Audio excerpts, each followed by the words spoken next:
Hola, ¿cómo están? Espérenme un segundito que tengo que terminar de acomodar un par de detalles, como por ejemplo el audio.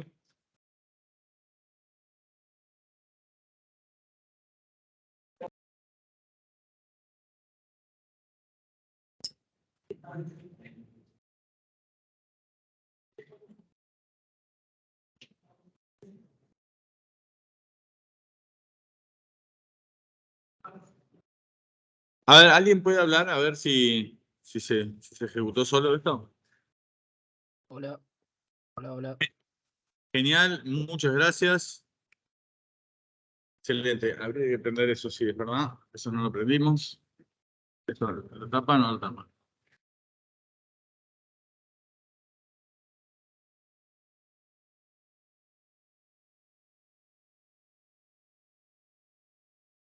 Bien. Ahí le cuento a todos los que están del otro lado. Recién me preguntaban por acá, así los pongo a todos en el mismo lugar. La idea es que les demos las notas el miércoles, si todo sale bien, el miércoles les estaremos dando las notas. Ahí me estaban preguntando si les íbamos a dejar o no también choice el día del examen. La idea es que sí, que van a tener choice también. Y la idea es que hoy les esté dejando los choice de al menos 2 o 3 de los capítulos. Yo creo que 3 ya los tengo que terminar de revisar, como para estar seguro que estén bien todas las opciones y demás. Pero eso ya lo van a estar teniendo como para poder ir mirándolo en general, y acá me decían eso, eh, y había surgido también de la encuesta esta rápida que nosotros les tiramos después del examen, como para ver cómo les habían resultado los distintos materiales. La parte de los choices es lo que ustedes más valoraron, así que estamos priorizando como para tener de cada uno de los capítulos todo hecho un choice. Eso es donde estamos poniendo el foco.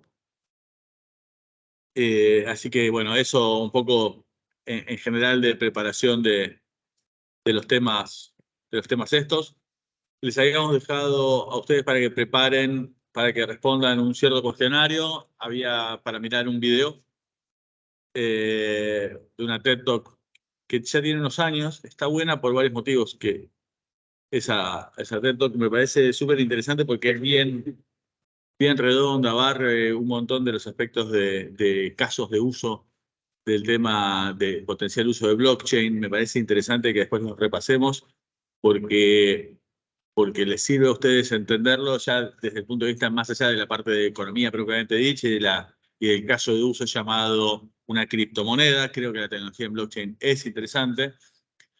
Tuvo un proceso así de gran auge en lo que tiene que ver con el impacto de nuevas tecnologías para los negocios muy fuerte en el último tiempo. Después empezaron a verse que algunos casos de uso no terminaban de redondear. Lo vamos a repasar cuando lleguemos a esa parte.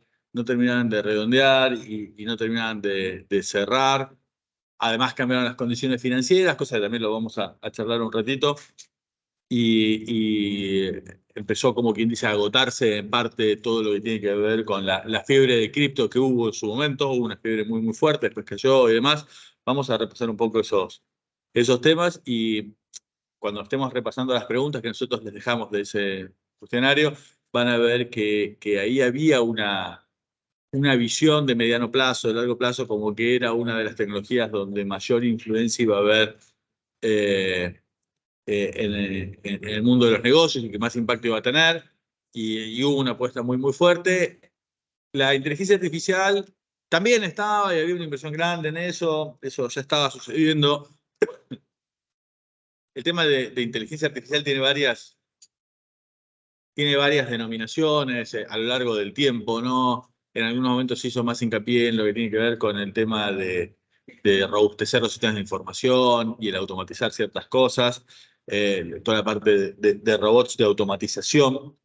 Después, todo lo que se empezó a darle desde el punto de vista de marketing, de alguna manera, de la inversión en tecnología, que ha pasado del armado. Primero se había trabajado mucho en los años 80, en los 90 y demás, en el armado de buenos tableros, obtención de información, calidad de datos, profundizar eso. Y después se empezó a hablar de Big Data, empezó a hablar mucho de Big Data. ¿Por qué? Porque a los tableros, a los sistemas de información centralizados, ¿no? Los SAP de la vida y demás, los típicos ERP, se le empezaron a agregar un montón de otros sistemas que empezaban a capturar un montón de información, transaccionales y demás. Y el problema es que ya empezaba a haber tanta información que empezaba a ser muy difícil procesarla, se empezaron a armar otras lógicas de ordenamiento de la información, se empezó a hablar de generar data lakes, de armar, como quien dice, grandes repositorios, digamos, ¿no? Grandes lugares donde guardar toda la información se empezaba a generar en la nube y empezar a establecer modelos, tratar de utilizar modelos para modelizar y también tratar de comprender, ¿no? qué es lo esperado del comportamiento de clientes, qué es lo esperado de diferentes cosas, ¿no? El mismo salto que desde el punto de vista conceptual repasamos nosotros en economía, en macro, cuando empezamos a ver, che, se empezaron a armar los modelos macros, se empezaron a hacer ciertas cosas, se empezaron a trabajar de otra manera las cosas, empezaba a estar disponible también ese potencial en todas las empresas, en todas las organizaciones, en todo ese modelado, y empiezan a surgir después la posibilidad de dar un paso adelante con eso, que tiene que ver con el uso de IA para agarrar y empezar a analizar un montón de variables, aún sin tener un marco teórico de, che, ¿por qué se correlaciona una variable con la otra? Y tratar de hacer no solamente un análisis descriptivo de lo que está pasando, sino también de alguna manera de poder anticipar, de poder predecir lo que van a estar haciendo los clientes frente a ciertas cosas, modelizar eso, entonces decir, che, y si hago esto, ¿qué respuesta van a tener los clientes? Empezaron a ver esto. Y incluso en recomendar, ¿no? En agarrar y decir, mira, si vos elegiste esto, lo mejor que puedes hacer es esto otro. Y eso tiene que ver con las recomendaciones que nos hacen las organizaciones y demás. Y esto viene ya hace un tiempo, viene muy fuerte en un montón de organizaciones. Todavía falta madurarlo dentro de las organizaciones. Había una muy fuerte tendencia también a mirar toda la parte de blockchain con un montón de cosas que vamos a estar viendo porque tiene un montón de robustez el uso de blockchain para garantizar la confianza de los datos, el que sea íntegro, el que pueda ser utilizado por ambas partes. Hay un montón de cosas que estaban por ahí, entonces se veía que ahí había un gran potencial. Obviamente que después tuviste algunos temas que tienen que ver con dificultades en blockchain de encontrar algunos modelos de negocios, más ciertas fallas de mercado que las vamos a conversar. Si bien no las incorporan en la presentación, debería incorporarlas. Después me lo voy a anotar como para incorporarlo para cuatrimestre que viene y demás. Pero las vamos a hablar, que tienen que ver con fraudes, ¿sí? Una parte muy importante ahí. Y después viene el impacto de los sistemas estilo ChatGPT, ¿no? De lenguaje de los modelos de lenguaje grande que se utilizan para poder predecir un montón de cosas y para poder interactuar, que ha cambiado un poco el foco de donde está el grueso de la inversión. Hoy hay poco menos de toda la parte de blockchain, hay mucho más ahí porque empiezan a ver que podés interactuar de otra manera con los clientes, de podés agarrar y trabajar de otra manera en un montón de procesos, entonces hay un montón de inversión que está cambiando la dirección hacia esos otros lugares. Pero este video, que es anterior a todo eso, ya estaba viendo un poco todos estos potenciales de negocio que está bueno como para barrer justamente y que lo miren desde ese lado, ¿no? Desde el lado de cómo esta tecnología puede o no influir en negocios, ¿sí? En el funcionamiento de los negocios en general. Así que desde ahí también me parece importante que lo miren. Yo por lo que estoy viendo en Flor, hay muchos más alumnos inscriptos que participan de las reuniones, que participan de las clases, que los que contestaron el formulario. Les pido por favor que contesten, ¿sí? A nosotros nos sirve porque también me da una percepción de qué tanto penetra, por ejemplo, dentro de un universo como son ustedes, estudiantes universitarios de económicas de esta altura de la carrera, a lo largo de los cuatrimestres, che, ¿cuántos invierten o no invierten en cripto? ¿Cuánta bola le dan? ¿Cuánta bola no le dan? ¿Qué es lo que significa? A nosotros nos sirve como para ver la relevancia de este tema al momento de darlo y ver un poco cómo está.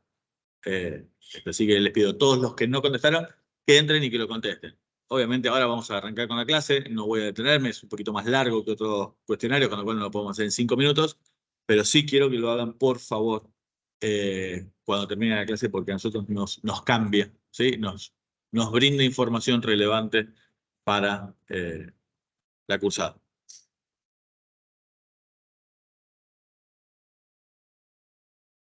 No me da bola esto, algo pasa.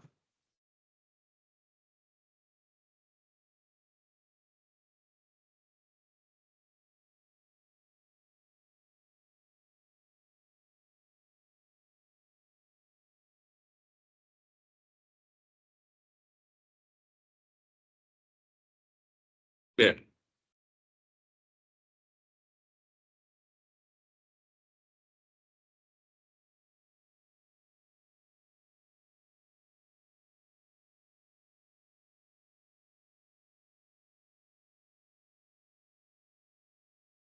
Quiero porque se pasa.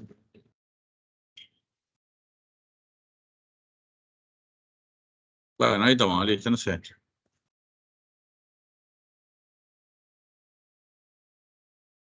Bien.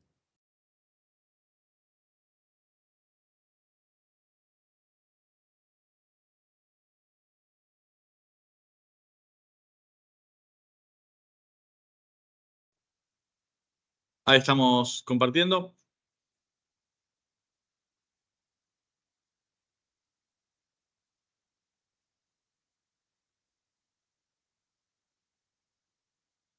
Quiero que vamos a ver acá.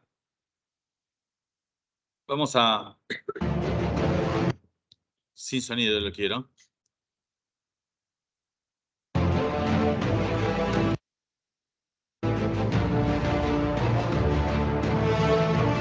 ¿Los estoy matando a ustedes del otro lado con el sonido o no? Sí, ¿no?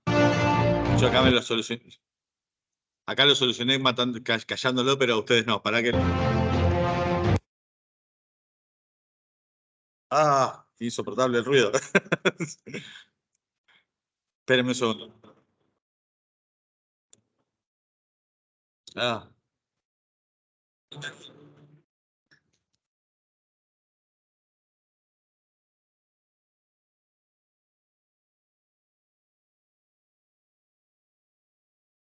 Eh,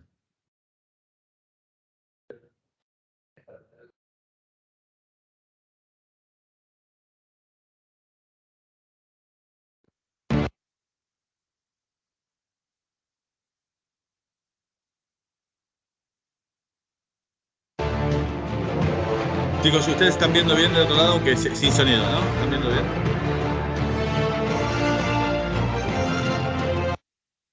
¿Sí? Sí, se ve y con sonido, las dos cosas.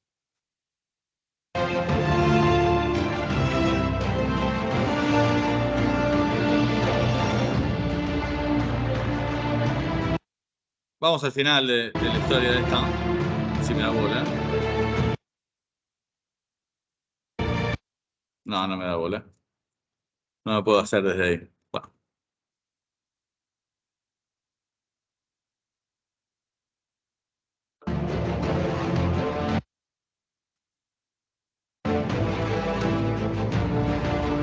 Lo dejo que esté corriendo.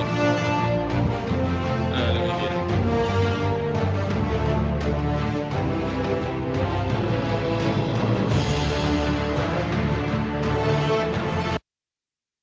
Ahí estaba avanzando. Ya ahora no me interesa.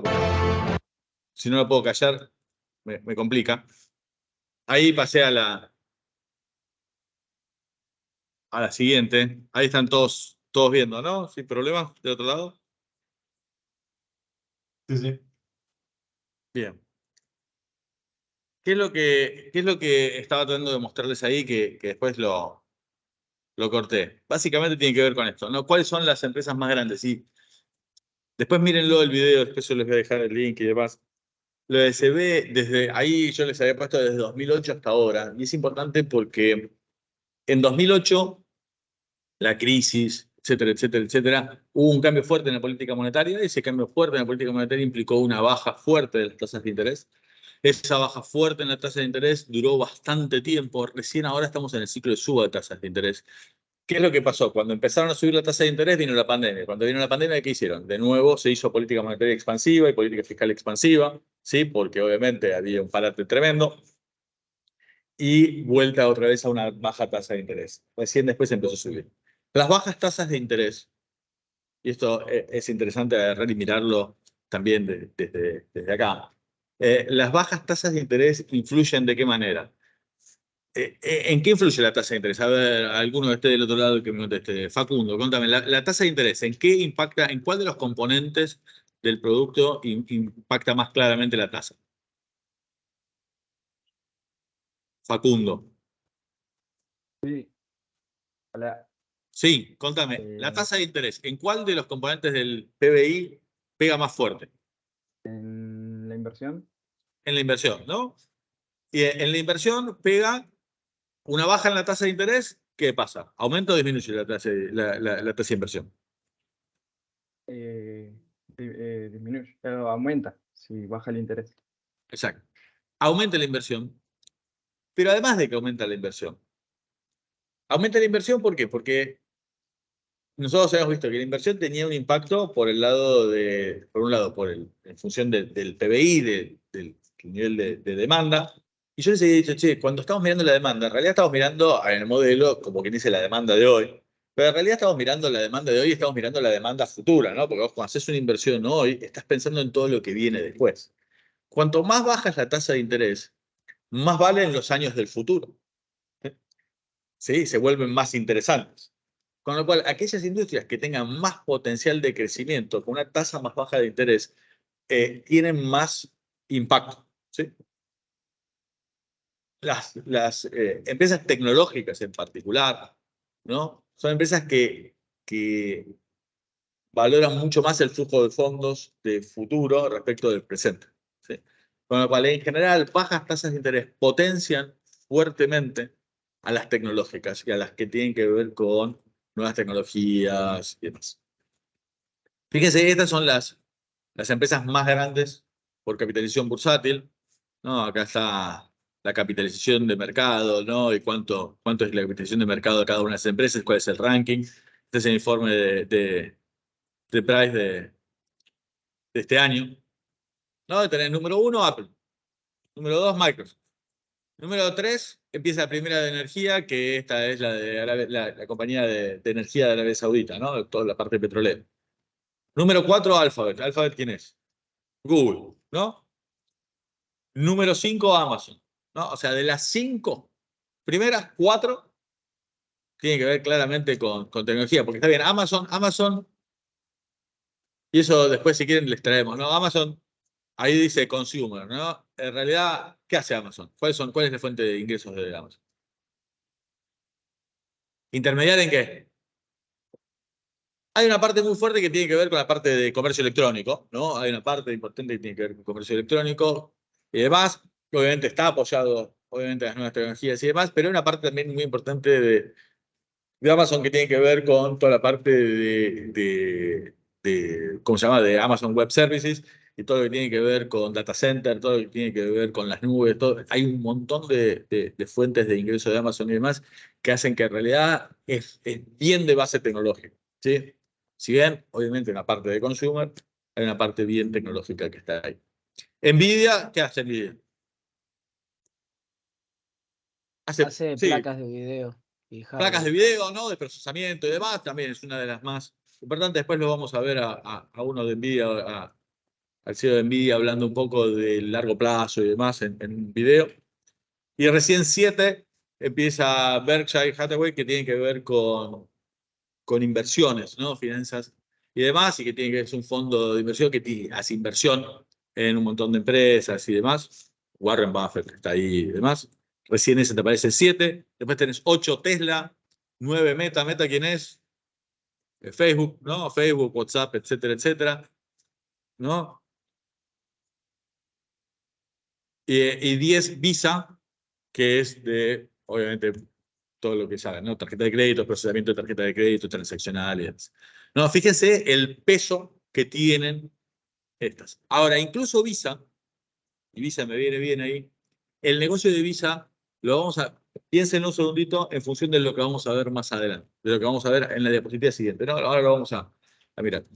Todas estas empresas desarrollan un montón de productos y muchos de los productos son bienes de información, que tienen una característica muy particular. Nosotros estamos acostumbrados en el análisis económico, típico de micro y demás, de típicos bienes privados, vos agarrás, pagás plata por un bien, ese bien lo consumís y es un bien privado. ¿Qué significa un bien privado? Que si yo me como la hamburguesa, bueno, te puedes comer la hamburguesa, es decir, hay posibilidad de consumir una sola vez esto, hay rivalidad en el consumo, y además de eso yo te puedo excluir del consumo. Típicamente es eso. Y el ingreso que yo genero en este tipo de producción de bienes está dado por la venta de esos productos o servicios, ¿no? Yo te vendo a vos esto y el costo de producirlo es directamente relacionado con los ingresos por ventas de esto y lo tenemos macheado así de manera bien clara.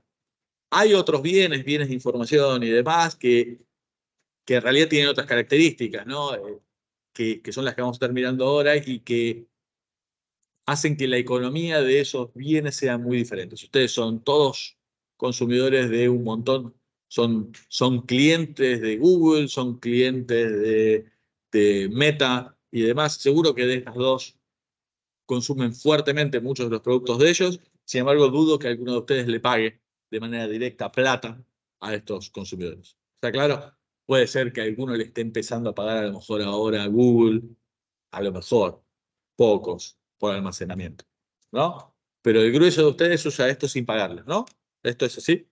Con lo cual el modelo de negocio es algo diferente y hay que entender un poco los modelos de negocio para saber cómo funciona esto. Si nosotros no entendemos los modelos de negocio, no podemos entender cómo, por ejemplo, la tasa de interés puede llegar a afectar esos modelos de negocio y tampoco vamos a terminar de entender un poco cómo funciona toda esta operación, porque de alguna manera hay que financiarla, de alguna manera hay que bancar esto. Y para eso tenemos que entender esto que tiene que ver con algo que ustedes a lo mejor vieron o no en microeconomía, y si no lo podrán haber visto por ahí en alguna otra materia, por ahí marketing y demás, el tema de las externalidades de red, ¿sí? Las externalidades de red lo que nos están diciendo es que hay ciertos bienes o servicios que son más valiosos, ustedes los valoran más, en tanto y en cuanto haya mucha gente que ya lo tiene. ¿Sí? Para ustedes está buenísimo tener WhatsApp o tener algunos otros productos que ustedes consumen, en tanto y en cuanto hay un montón de otras personas que también los consumen. ¿Sí? Para ustedes tener WhatsApp es valioso y seguramente usan un montón del día mirando WhatsApp y eso lo hacen porque hay un montón de otras personas que también están usándolo. Y esto tiene que ver con el valor de las redes, ¿sí? Entonces acá lo que tenemos esto originalmente visto, por ejemplo, en redes de telecomunicaciones, finalmente y demás, tiene que ver con esto. Digamos, si yo tengo una línea punto a punto que me conecta el lugar A con el lugar B, yo puedo agarrar y hacer una comunicación entre este lugar y el otro lugar, ¿no? Entonces, estas conexiones punto a punto tienen ese valor y si genera valor esto, por ahí pagamos el costo de esa conexión punto a punto. Cuando vos vas agregando personas que se conectan a esta red, como vas teniendo, digamos, piensa en el triángulo que está arriba de la pirámide segunda que tienen ahí, ¿no? Miren, ni siquiera miren la pirámide completa, ¿no? Miren esta parte, el triangulito ese. Ya cuando yo tengo dos, hay una sola comunicación posible. Cuando yo agrego el tercero, ya no hay una comunicación, hay tres comunicaciones posibles. ¿Sí? Entre una es esta, otra es esta y otra es esta. Son tres comunicaciones posibles. Y cuando yo agrego 5, empieza a haber un montón de comunicaciones más. Fíjense que el costo adicional que vos pagás para poner a un tipo dentro de la red es el costo de conectar este tipo a la red. Pero te abre un montón de comunicaciones adicionales. ¿Sí? Entonces esta red se va haciendo cada vez más valiosa y se van agregando personas y esto le va aumentando fuertemente el valor a esa red. ¿Qué es lo que nos dice esto? Que estas redes que van agregando fuertemente el valor y hacen mucho más valiosa esto, hay que hacerlas crecer lo más rápido posible. ¿Por qué? Porque los costos que vos pagás por meter a uno más adentro de la red son mucho más chicos que los beneficios que vos estás teniendo. Hay un crecimiento exponencial del valor de la red que está ahí. Y esta es la valoración que vos tenés del costo de valor de la red, que en la forma simplificada, en general, nosotros lo que agarramos y miramos es esto, que está acá, ¿no? Donde decís, che, que el valor de la red aumenta exponencialmente, ¿no? Después están los ajustes de esto, pero la red aumenta rápidamente de valor. ¿Qué tiene que ver esto con macroeconomía? Tiene que ver con que la tecnología que nosotros utilizamos para poder transaccionar sustituyendo al trueque. ¿Está? Y esta tecnología que nosotros utilizamos es el dinero. Y el dinero, ¿qué roles cumple? ¿No? Actúa como medio de cambio, actúa como reserva de valor y como unidad de cuenta. ¿Sí? Nosotros podemos hacerlo con múltiples dineros. ¿Sí? Vamos a utilizar diferentes cosas como dinero. Ahora, cuantos más sean los participantes de una red que aceptan todos el mismo dinero, más valor tiene este dinero. ¿Sí? Si yo tengo un dinero que solamente lo aceptan está en esta aula, va a valer hasta ahí. Si yo tengo un dinero que lo aceptan en todo el planeta, ese dinero va a ser más valioso.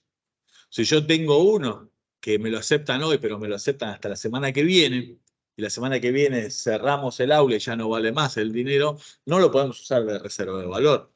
Ahora, si esto sabemos que va a durar a lo largo del tiempo, lo podemos guardar. Podemos actuar de reserva de valor, siempre y cuando este dinero que utilicemos no pierda valor a lo largo del tiempo. Y cuanto más generalmente aceptado sea este bien que nosotros estamos guardando, mejor todavía. Y cuantos más tipos usen de unidad de cuenta el mismo numeral que usamos nosotros, mejor, porque podemos comparar más fácilmente todas las cosas. ¿Sí?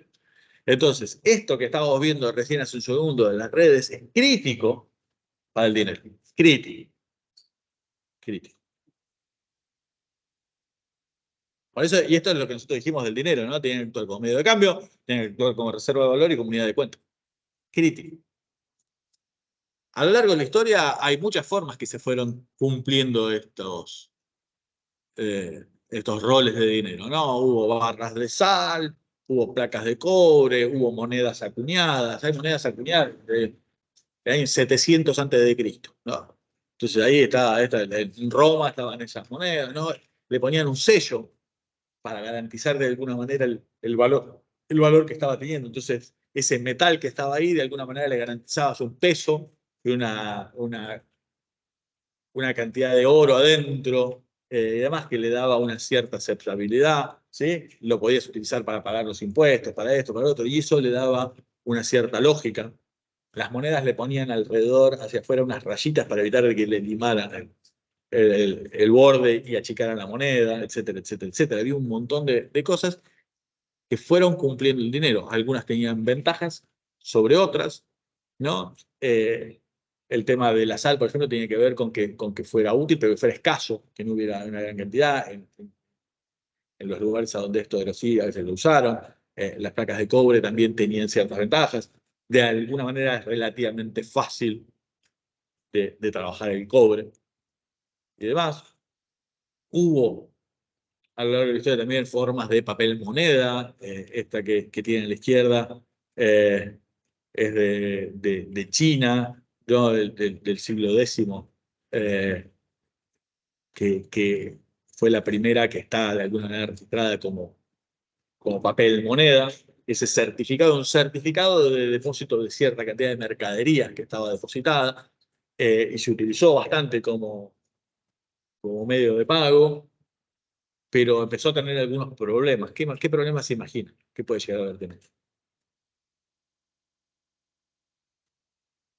A ver, alguien del otro lado, Rocío o Juan Martín, cuénteme, ¿qué problema le podés llegar a encontrar a este que estamos diciendo, ¿no? A ese papel moneda de China de este estilo, ¿no? ¿Qué era eso? La ¿Qué pro- falsificación. La falsificación, correcto. La falsificación. Y lo que pasó es exactamente eso. Lo falsificaron. Y cuando empezaron a falsificar, ¿qué pasó? Empezó a perder valor rápidamente. Tenemos también otras experiencias, ¿no? Empieza a ver esto, ¿no? Los primeros billetes de libras del Banco de Inglaterra empiezan a ver, y fíjense que había un espacio para poner a nombre de quién, no es casi como de cheque, ¿no? De alguna manera. Y había una posibilidad de agarrar y mirar, ¿no? Firmas y demás. Este que está acá es del Banco de la Provincia de Buenos Aires, ¿sí? Año 1869, todavía teníamos ese tipo. Eh, y dice, de alguna manera, páguese al portador y a la vista la cantidad de tantos 500 pesos fuertes, ¿no? Era, como quien dice, una representación, una orden de pago de pesos fuertes que eran metálicos, ¿ok? Eso eran los billetes. ¿Eh? Esto está bueno porque en 1869 ya estábamos como un único país, ¿no? Ya había vuelto la provincia de Buenos Aires a ser parte de la Argentina y conservaba en ese momento, que fue justamente parte de la discusión, el derecho a tener e imprimir sus propios billetes, la provincia de Buenos Aires.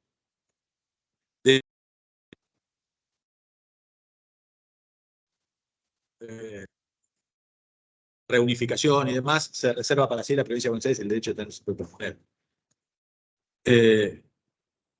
Y esto en la Argentina tiene una evolución histórica con un montón de billetes y monedas. Acá estamos, acá les muestro, ¿no? Los diferentes billetes y monedas que hubo en el pasado, ¿no?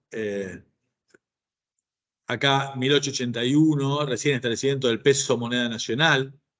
1887, ley de bancos nacionales garantidos, y empieza a haber de alguna manera toda una reforma financiera. Los bancos podían de alguna manera emitir su propia moneda y demás. Derivó en una crisis importante por mala gestión de eso, y derivó después en la creación de la caja de conversión de Carlos Pellegrini, y establece de alguna manera un ordenamiento de todo lo que es el dinero en la Argentina, y eso nos llevaría a mantener después ese peso durante mucho tiempo.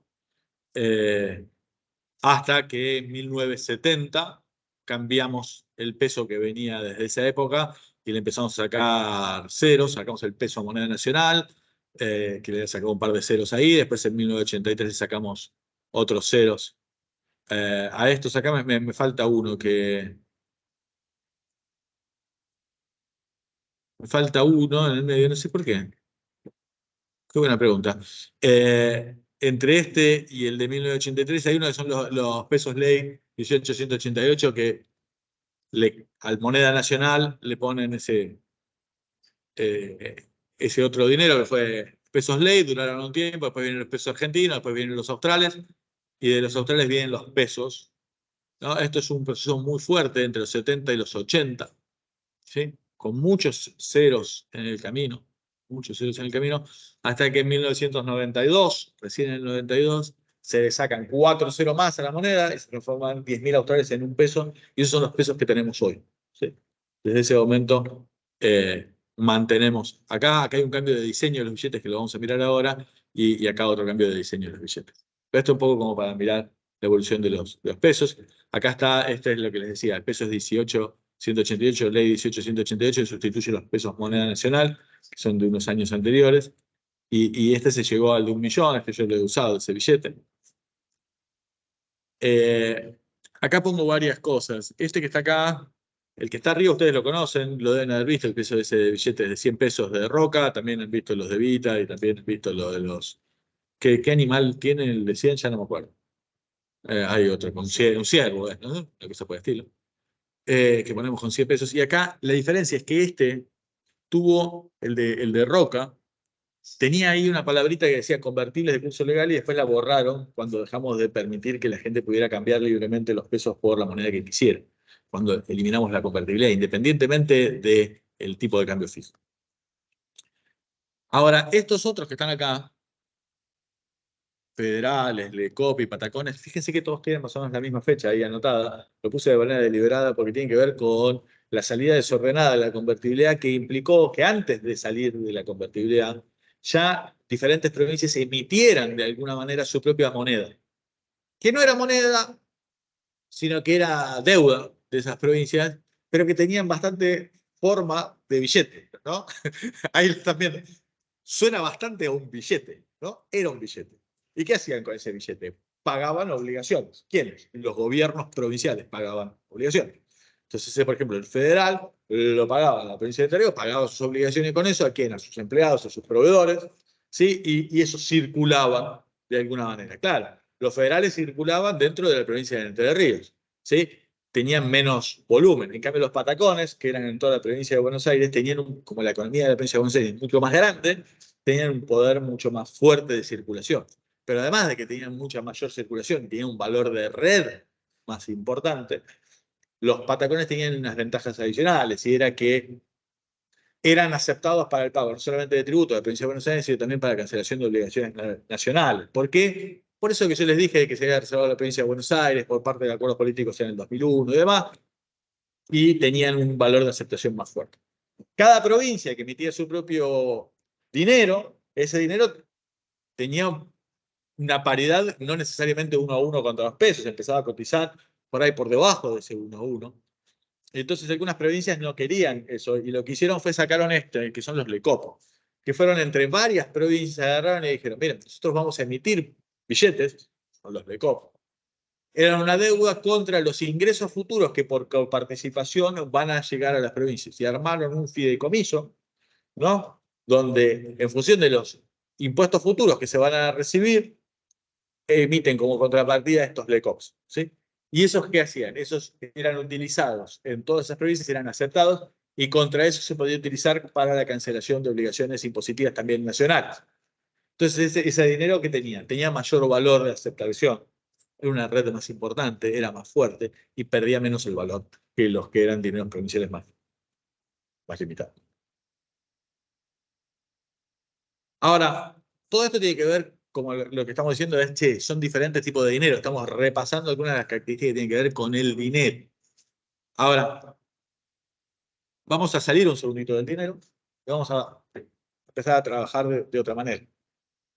Hay quienes dicen, yo no sé si es efectivamente así o no, porque yo no estuve en esa época, en el 3000 a.C., pero que las primeras formas de escritura tenían que ver con el registro de transacciones económicas o de granos guardados por uno a nombre de otro, ¿sí? Entonces vos dejabas acá a mi custodia cierta cantidad de granos, yo lo registraba y quedaba visible de que yo lo había guardado y que eran tuyos. Los primeros registros, la primera escritura tenía que ver con registrar este tipo de transacciones. Esto va tomando un montón de formas a lo largo de la historia. Ahí estaba en 1747 el libro personal de George Washington, donde registraba ingresos y egresos, y las empresas y demás. Y yo no les voy a enseñar a ustedes contabilidad, muchos de ustedes siguen contabilidad.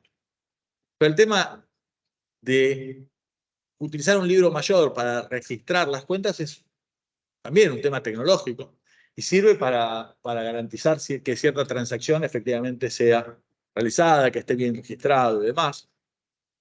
Y acá estamos empezando a hablar de los sistemas de pago.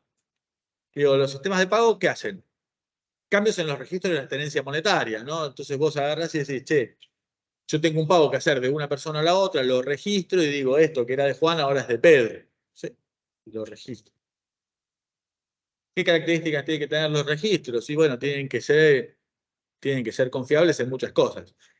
Inmutabilidad, ¿no? No tiene que poder ser modificado, tiene que ser consistente, tiene que implicar de manera clara que la transacción fue realizada en una cierta fecha, quién era el dueño del dinero y quién es ahora el dueño del dinero para registrar esta transacción.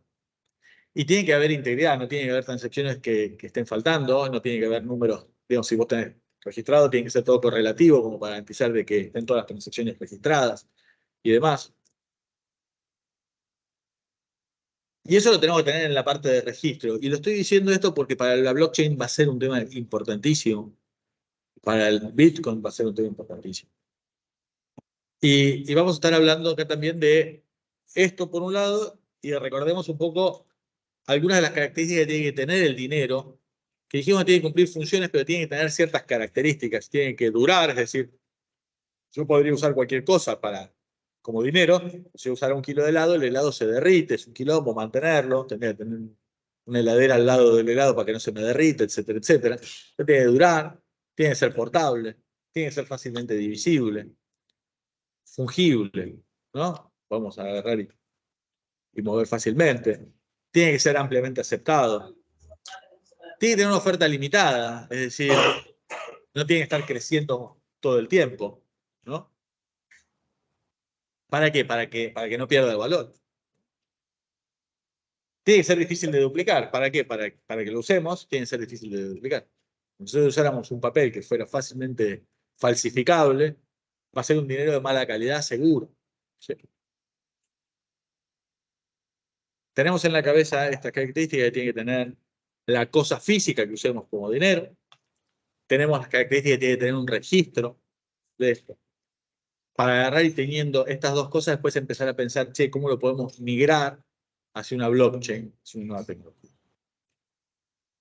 Voy a dar diferentes casos ahora con otras tecnologías que ustedes han visto y demás, ¿no? Un cheque es parecido a los billetes esos que yo les dije al principio, ¿no? Porque es un páguese a Carlitos de parte de mía, por cierta cantidad de guita, y puede ser de pagarle a la vista, andar y que la pueda retirar, y que puede ser a 30 días, a 60 días, ¿sí? Este cheque, ¿no? Si el cheque es al día, viene a sustituir claramente dinero, ¿no? Actúa como dinero. Y por eso nosotros decíamos que los depósitos en cuenta corriente, contra los cuales podemos emitir cheques, son dinero. Ahora, si el cheque es un cheque a 90 días, en realidad no es dinero. Habíamos dicho que era un bono. Era un bono a pagar en 90 días y que tiene una tasa de interés, que es el descuento que vos le vas a hacer a ese cheque, ¿no?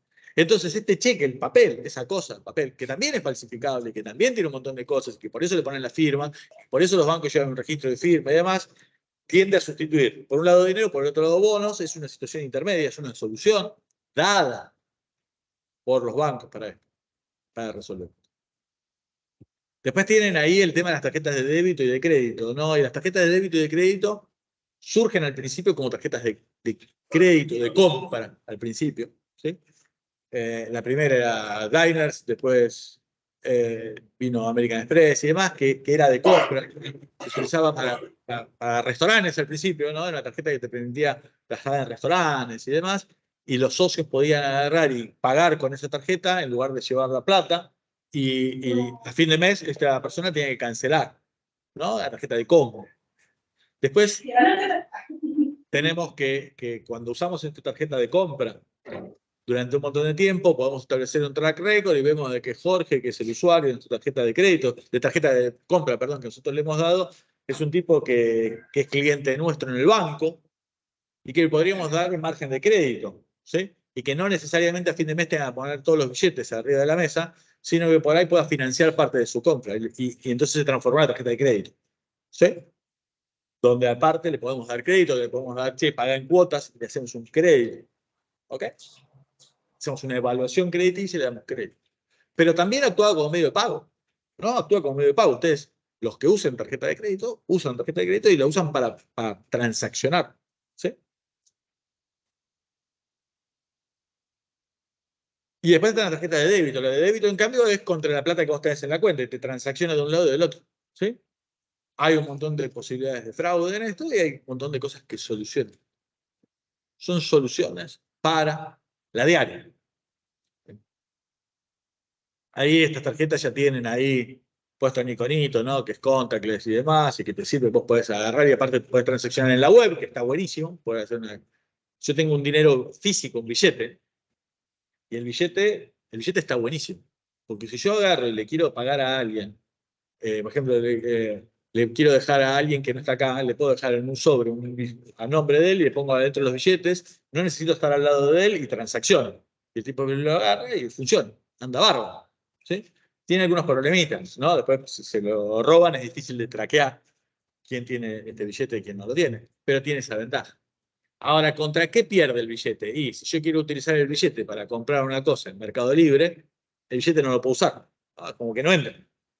Tenés que agarrar y subirlo de alguna manera para poder transaccionar. Bueno, tiene ciertas ventajas, ciertas desventajas. Para ciertas transacciones empieza el dinero electrónico a ser más útil que el dinero físico, ¿no? Empieza a ver un poco esto. Sí, sí. No, Mercado Pago no es blockchain. Ahora vamos a ver justamente eso. ¿Sí?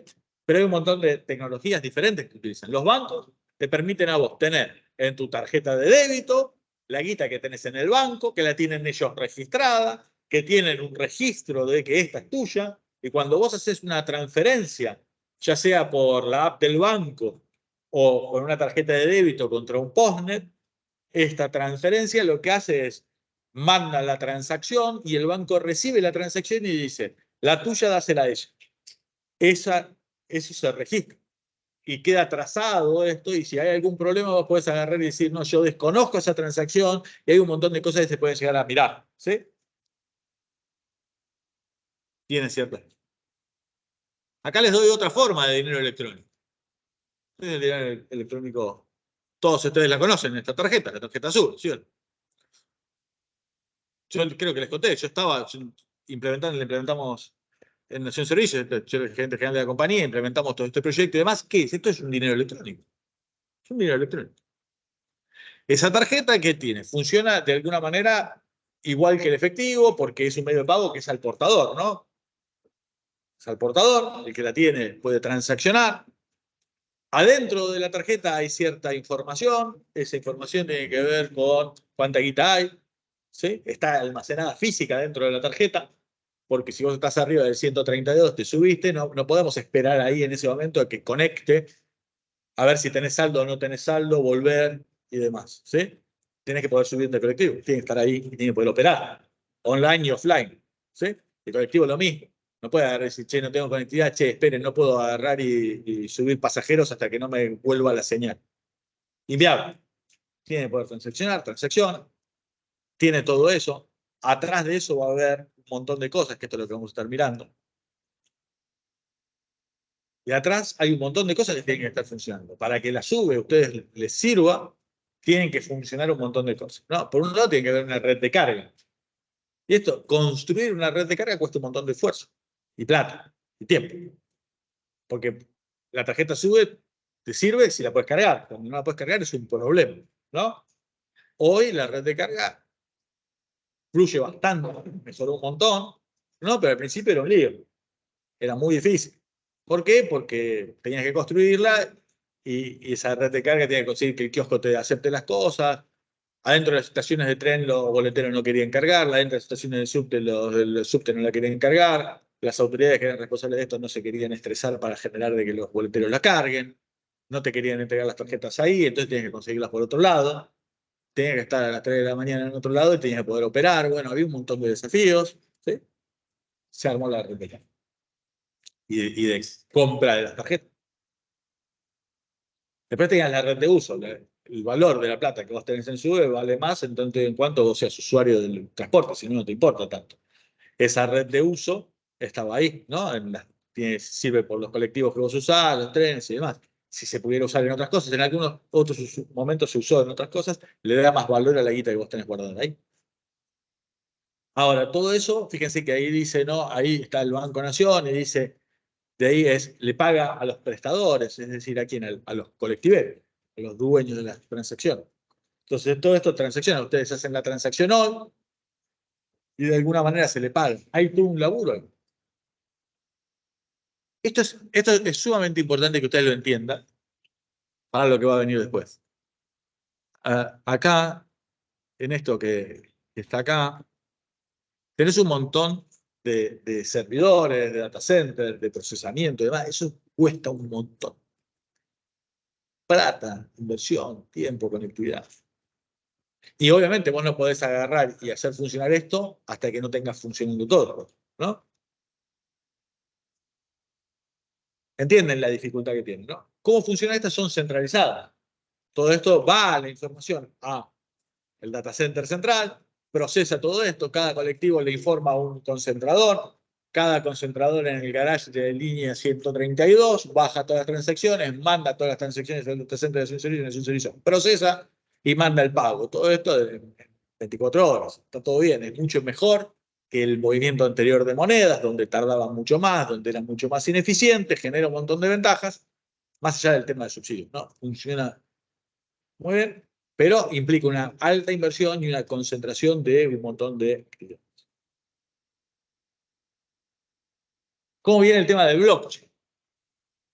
Lo que busca es agarrar y trabajar de una manera diferente. Entonces, vos tenés en un eje, que es este que está acá, vos podrías agarrar y tener, ¿no?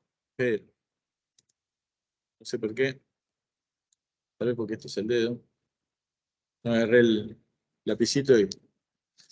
Ahí es cuanto más centralizado y cuanto más descentralizado. Como yo les dije, ¿no? En las transacciones de colectivos hacemos todo y todo va a un data center central y hay un procesador que junta todas las transacciones de manera centralizada, que garantiza que efectivamente no haya fraude, que efectivamente todas estas transacciones estén completas, estén íntegras, que lo que registró el validador, que era la máquina que estaba arriba del bondi, haya transmitido toda la data, ¿sí? Que esté todo cargada, que lo que mandó la red de carga del kiosco donde vos cargaste la tarjeta SUBE también haya informado todas las transacciones, que eso sea consistente con lo que está leído de tu tarjeta cuando te subiste a la tarjeta, cuando apoyaste la tarjeta en la máquina de colectivo, etcétera, etcétera, y de ahí se integre, se arma todo esto completo como para garantizar los pagos. Centralizado. ¿Sí?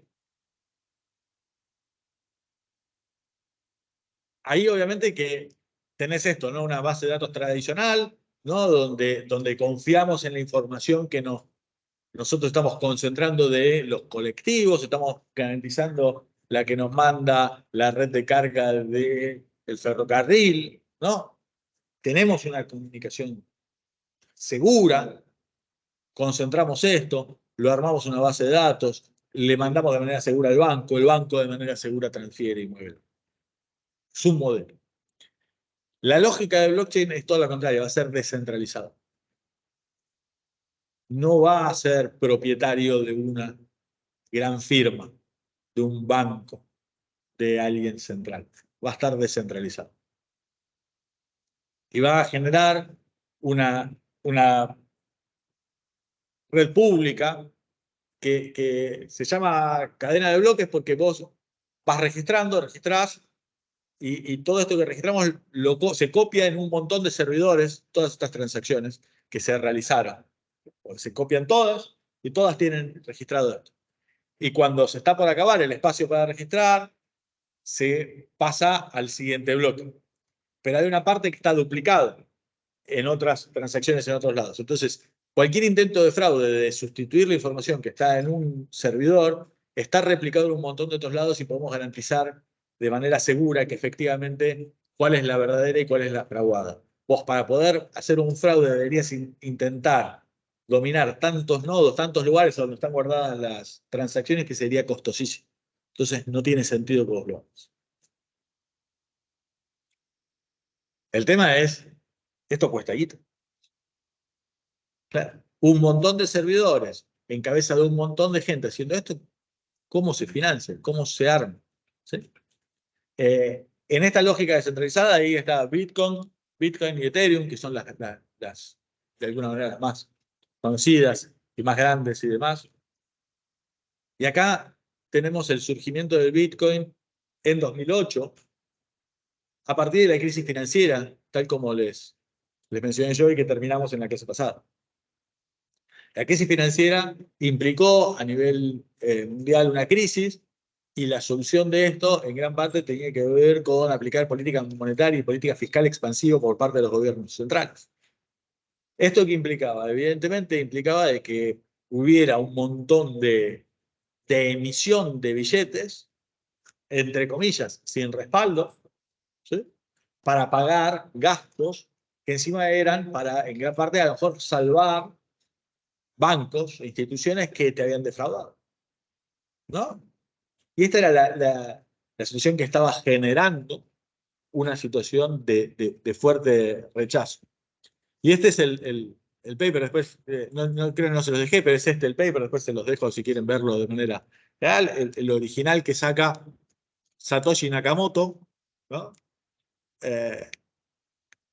Un sistema de peer-to-peer, de persona a persona, para transaccionar con efectivo, ¿sí?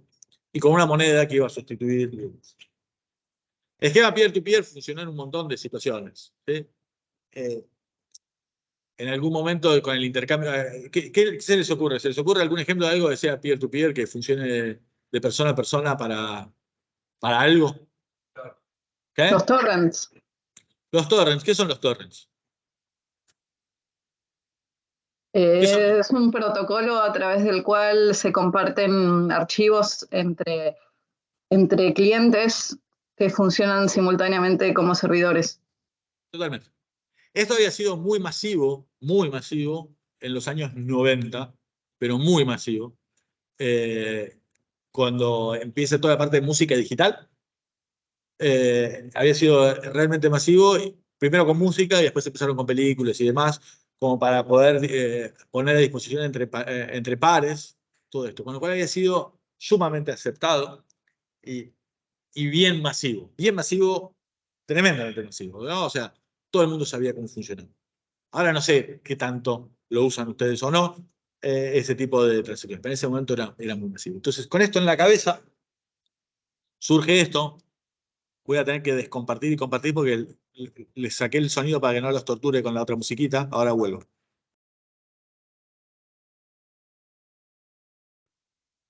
Pero.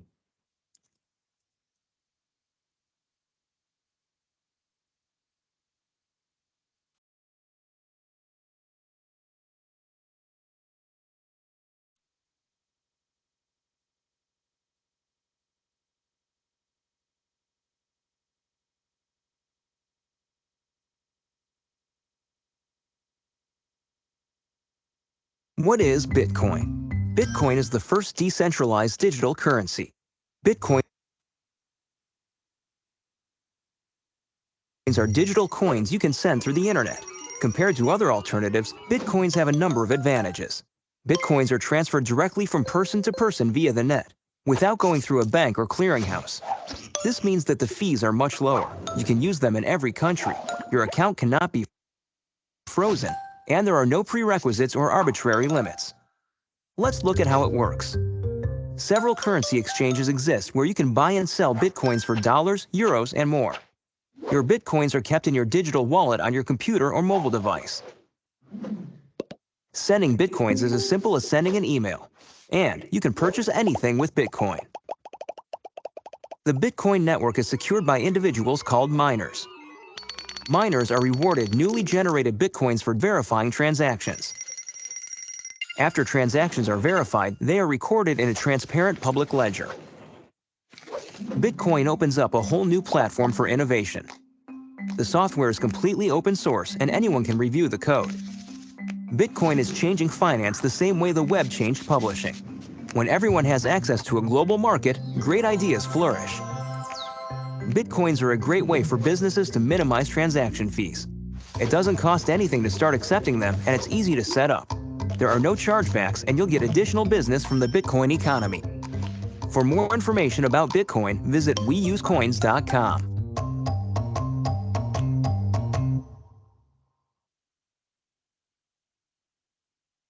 Ahí, con esto estamos de alguna manera repasando algunas de las cosas. ¿Alguien tiene alguna duda de cómo funciona el Bitcoin que quiera preguntar ahora? Es un buen momento como para hacerlo.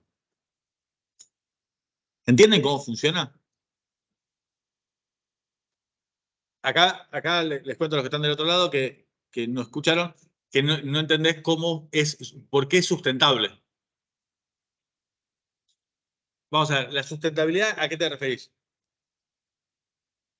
¿Cómo se mantienen las redes? Y esto es algo súper importante, que es lo que yo les decía a ustedes, la importancia del ser consciente de los costos de las transacciones.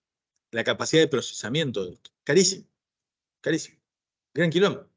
Yo les decía, mirá, para poder implementar la red del SUBE, nosotros tuvimos que hacer inversiones millonarias. Y las tuvimos que poner antes de arrancar. Porque si no hacíamos la inversión antes de arrancar, esto no tenía sentido, no podías transaccionar. Licencias, horas, diferentes tipos, todo invertido, todo funcionando, todo cuesta. Entonces, ¿cómo se financia esto? ¿Y cómo se financia? A ver, alguien que nos cuente, ¿cómo se financia? Estaba en el video, ¿eh? ¿Quién ¿Cómo pone el se precio? financia la red de Bitcoin? ¿Sí? Por los mineros. Con los mineros. Vamos a ver, vamos. Los que ponen la capacidad de procesamiento, los que garantizan que esté todo registrado, que en tu billetera esté la tuya, son los mineros. Esos ponen los fierros. Ok, ponen los fierros. ¿Y a ellos quién les garpa? ¿Quién les paga al minero? ¿Cómo cobra el minero? Con cada transacción. Se paga un porcentaje por transacción. Acá dice que con cada transacción se paga un porcentaje. Acá me están diciendo otra cosa. ¿Qué están diciendo? A ver.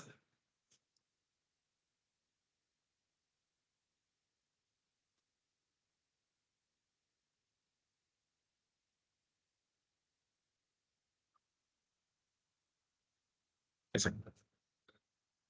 Los que están del otro lado no escucharon una papa, seguro. Pero les cuento. Acá lo que está diciendo él es que, obviamente, en realidad el que va minando tiene que resolver, ¿sí?, un cierto desafío que le plantea el sistema y tiene que poner capacidad de procesamiento. El que resuelve primero, se lleva un premio. Ese premio es un pedacito de Bitcoin. Con esa guita, paga la fiesta. Con eso, es toda la retribución que va a recibir. Obviamente, hay un montón que ponen un montón de capacidad de procesamiento. Y en algunas es un tema de suerte, de cuál llega primero y cuál llega después. Pero la suerte, si vos jugás todos los días, se vuelve una probabilidad de ocurrencia y entonces vos, con tanta capacidad de procesamiento, sacás X cantidad de bitcoins a lo largo del tiempo. Entonces vos te podés fijar de alguna manera una paga en función de la capacidad de procesamiento que vos estás poniendo. Esa capacidad de procesamiento es retribuida con esos bitcoins adicionales que están generando. Ahora, los bitcoins estos que están generando, ¿son infinitos? ¿Están generando una cantidad creciente de bitcoins que puede llegar a hacer que haya muchísima cantidad de bitcoins circulando? Y acá dicen que no. ¿Por qué no?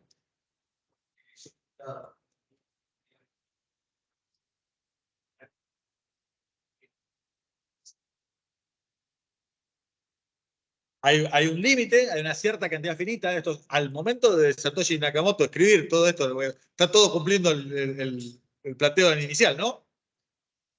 Lo que plantea es una cierta velocidad de la creación de dinero. Y esa velocidad de la creación de dinero está predeterminada. Y esa velocidad de dinero que es predeterminada se va generando a lo largo del tiempo y va decreciendo. ¿Por qué? Porque va suponiendo que va a haber cada vez una mayor adopción. Entonces esto ya va a ser más sustentable en sí mismo. Y entonces esto lo que quieren hacer es poner una cantidad finita de la cantidad de bitcoins. Porque lo que quieren evitar es este fraude que los gobiernos hacen emitiendo infinita cantidad de moneda. Entonces esto dice, mira, va a ser escaso, ¿sí? Va a cumplir todas estas características que habíamos dicho antes que tenía que tener el dinero, ¿no? Que tenía que ser escaso, que tenía que cumplir ciertas características, que pudiera ser divisible, que pudiera ser utilizado de ciertas formas y demás, y trata de cumplir todo esto y establece esto. Dice, no va a crecer hasta el cielo, va a tener esta velocidad de crecimiento y va a tener... Sí. ¿Qué cosa? Acá están diciendo, che, es más una reserva de valor que para transferencias. Y acá esto es una de las discusiones sobre las cuales vamos a trabajar y que quiero ir justamente discutiendo con ustedes a lo largo de la clase de hoy. Entonces acá me salgo un segundo salgo del Bitcoin y después vamos a volver un ratito. Pero esto como para mirar. Y acá lo que tenés es, en azul, la línea azul que tienen ahí, esta azul que está ahí, es la cantidad de billetes, ¿no? Circulante. Millones de dólares, dato de la Reserva Federal lo saqué el sábado. Estos son los depósitos ¿de quién? Of Depository Institutions in Million Dollars. ¿Esto qué es? ¿La de quién? La plata que tienen en cuenta corriente los bancos dentro de la Reserva Federal. ¿Ok? Esto también hay que sumarlo para la base monetaria, ¿no? ¿Sí? Y acá, esta es una cuenta adicional, que es la Reserva Federal tiene anotado una cuenta en particular, que es la cuenta del Tesoro, la cuenta del gobierno, ¿sí? Y la ponen de manera directa, ellos de manera directa, para separar lo que es privado de lo que es público, y ellos le gestionan de manera directa la cuenta al Tesoro. ¿Ok? Entonces acá vos tenés, esta es la cuenta del Tesoro, ¿sí? Que no cuenta eso dentro de los depósitos del sector privado, sino dentro del sector público, y lo tenés dentro de los pasivos del propio central, ¿no? Del propio central. Esta es la cuenta de costos. Entonces acá lo que tenés es, en este que está acá, voy a mirar un poquito con el zoom, así lo ven, ¿no? 2 millones, dice 2.3 millones de millones, ¿no? En millones de dólares, 2 millones de millones, ¿no? Son billones en español, son trillones en inglés. Millones de millones. ¿Está claro? Acuérdense ese número, se lo notan al costado. 2 millones. Esto de los euros, ¿no? Fíjese cómo va subiendo desde 2002, 2008 y demás. Esta es en el último tiempo, fíjese que dejó de crecer, ¿no? Lo tienen estabilizado, ¿no? Desde 2022, más o menos, que han dejado de crecer la cantidad de billetes y monedas en euros que están circulando. 1,5 millones de millones, ¿no? Con la misma discusión, si son billones o si son trillones, depende del lenguaje que utilicemos. En agosto de 2023, esto es más o menos lo que hay de circulación de billetes y monedas en euros.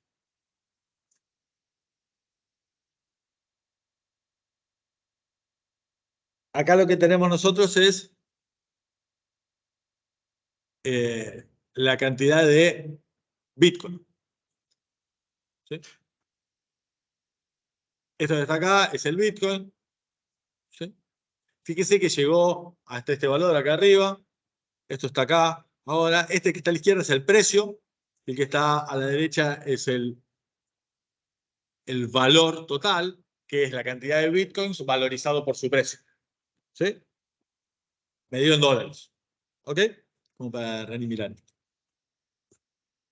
Esta parte, cuando sube mucho, es que todos se ponen contentos, ¿no? Y es que esto fue toda esta parte, ¿no? Fíjense que el video era de 2016, ¿no? El video era de 2016, el que les dejé a ustedes para ver. Fíjense que subió mucho, después bajó, pero no bajó tanto como había subido. Después vuelve a subir, después vuelve a bajar, pero no tanto. Después se pega una subida tremenda, que acá lo tienen en precio. Baja, vuelve a subir, vuelve a bajar, baja y vuelve a subir. Es la situación que nosotros estamos teniendo. Si estos son millones de dólares, son 500.000 millones. No es poco. 500.000 millones de dólares es un número. ¿Sí? Pero, ¿cuánto tenían los dólares? No, eso, 1,5 millones eran los euros, que está un poquito por arriba del dólar en este momento, pero eran 2.2, 2.3 la cantidad de dólares, billete, que estaba circulando. Sí. ¿Por qué se mueve igual el de precio y el valor total? Porque ¿qué es lo que debe estar pasando? ¿Están creciendo mucho las cantidades de Bitcoin? No, no hacen crecer mucho las cantidades de Bitcoin. ¿Sí? ¿Por qué? Porque si vos podrías agarrar y tener que te aumenta mucho el valor porque mantenés el precio, pero hay más cantidades. Pero te mantienen fijas las cantidades, entonces se traduce todo esto en precio. ¿Sí? Entonces, una mayor adopción del Bitcoin presiona la valorización de la moneda. Este es el valor, el P por Q, y este es el P. Este que está, el verde es el P, y este es el P por Q, el azul. ¿Sí? Que como el Q no va creciendo tan rápidamente, el impacto es más grande a través de valorización. ¿Sí? Entonces, obviamente, cuanto más gente adopta, los que tenían las tenencias monetarias anteriores más se benefician. ¿Sí? ¿Está claro? Fíjense que tuvo su momento de hype, un momento de desilusión, pero no se mantiene. ¿No? Estamos hablando de 500.000 millones de dólares. Un número importante. Acá lo que tenemos es de las diferentes, ¿no? De las diferentes monedas o criptoactivos, o lo que querramos decir, que tenemos. Tenemos Bitcoin, tenemos Ethereum, tenemos Tether, tenemos Binance y tenemos este XRP y demás. Estos son los diferentes valores. Esta es la capitalización. Si tiene 517.000 millones de capitalización el Bitcoin, tenés 200.000, 191.000 millones de capitalización en Ethereum, 83.000 millones en Tether y después tenés la de Binance. ¿Sí? Estas son las tres más importantes. ¿Es lo mismo el concepto que está en Bitcoin que el que está en Ethereum que el que está en Tether? A ver, alguno me pueda decir. Vamos a preguntarle a alguien que esté del otro lado, así no tengo que estar repitiendo todo como... A ver, ¿quién me lo explica del otro lado? ¿Quién dijo no? Yo. El USDT está atado al valor del dólar. A ver, Miquel, contanos. El USDT está atado al valor del dólar. Bien, ahí ya estamos poniendo un punto importante. Es algo que se denomina como stablecoins, ¿no? De alguna manera, lo que fijan es una cierta paridad entre el dólar y la moneda esta, el USDT. Y dicen, esto vale 1 a 1. ¿Sí? Y hace de alguna manera una caja de conversión entre una cosa y la otra. ¿Sí? Y te trata de garantizar este valor. Yo ahí, en esto les pongo, este es el de Tether. Fíjense, esta es la capitalización que fue teniendo. Llegó a un pico, después bajó y después volvió a subir. Hoy está en 83.000 millones de dólares. 83.000 millones de dólares. Y esta es la volatilidad del precio. Y acá tuviste un pico, que fue al principio de su establecimiento, y después van pasando los años y una volatilidad muy chica. Y en el último tiempo es como que esto casi no ha variado. Y aún en el momento histórico de mayor salto y demás que está acá, fueron 7 centavos. ¿Sí? O sea, lo máximo que tuvo al principio cuando se dudaba mucho de qué era lo que había detrás del tema. Y ahora tuviste toda esta salida, ¿no? Una salida de fondos de Tether tremenda. Fueron 20.000 millones de dólares que se fueron de esa criptomoneda y el precio no se movió. Entonces, es como que de alguna manera eso ha generado cierta confianza y funciona de alguna manera de ese estilo. ¿Sí? Perdón, profe, no sé Sí. si la clase permite profundizar, Sí, pero esto es algo que a mí me llama mucho la atención porque pasó hace poco que hubo otra moneda linkeada al dólar que en un momento se fundió, desapareció. ¿No? sí, Esto fue ¿cuál? hace no mucho, que la luna. Sí. Y ahí, Y yo decía, pero ¿cómo? Tipo, si su definición es que es 1 a 1. bien. O sea, entiendo que lo que pasó fue un problema más bien del lado técnico, ¿no? Alguien que, ¿cómo te llamás vos que no veo acá? Lucía. Lucía, porque aparte no me prenden las cámaras. Lucía y me quedas ninguno de los dos de la cámara, con lo cual ni siquiera los puedo ver. ¿Alguien que le pueda contestar a Lucía de qué pasó con Luna Terra? ¿Era un stablecoin como esta que estamos viendo de Tether o como algunas de las otras que están acá? Acá me señalan con la cabeza alguien que no, alguien que esté del otro lado que me pueda decir, así no tengo que repetir. No, voy a tener que repetir. Contame, ¿cuál es la diferencia entre Luna Terra y estas otras? USDC o... USDT.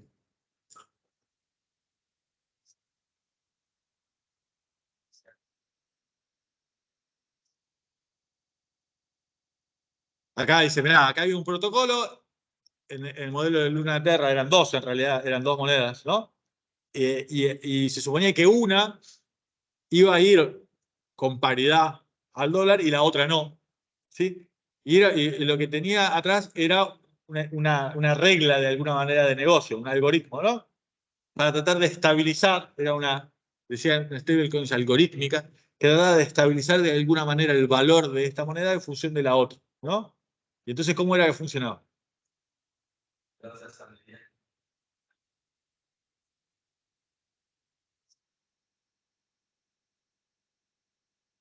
Claro. Claro, acá acá lo que está diciendo es que había un algoritmo que te permitía crear o quemar tokens de manera tal de ir estabilizando de alguna manera el valor de la moneda, ¿no? Achicaban y ampliaban la cantidad de dinero, quería actuar de alguna manera como un cierto banco central, y de esa manera lo iban tratando de regular, y al mismo tiempo captaban plata de inversores, que la captaban a través de Luna, y la plata que entraba, con ellos financiaban toda la operación, y al mismo tiempo iban emitiendo las dos monedas. Iban funcionando. ¿Y qué pasó? Hubo un fraude. Hubo un fraude. Básicamente lo que hubo fue un fraude. Todo esto funcionaba en tanto en cuanto entrara un montón de gente de manera sistemática. En cuanto lo fueron a correr, los activos no estaban. No es que estaban invertidos, estaban invertidos en otras cripto y en ellos mismos. Entonces ellos agarran y decían, che, escúchame, ¿para qué voy a tener reservas yo en dólares si puedo? Estoy viendo de que hay un montón de monedas cripto que están subiendo bárbaro. Invirtamos en esas monedas cripto y en las mías que andan bárbaro y que también están subiendo bárbaro. Sí, mientras todo sube, ¿cómo estamos? Bien. Che, y si alguna de estas se pincha, ¿qué pasa? ¿No? Y si no es alguna, sino que son varias, igual.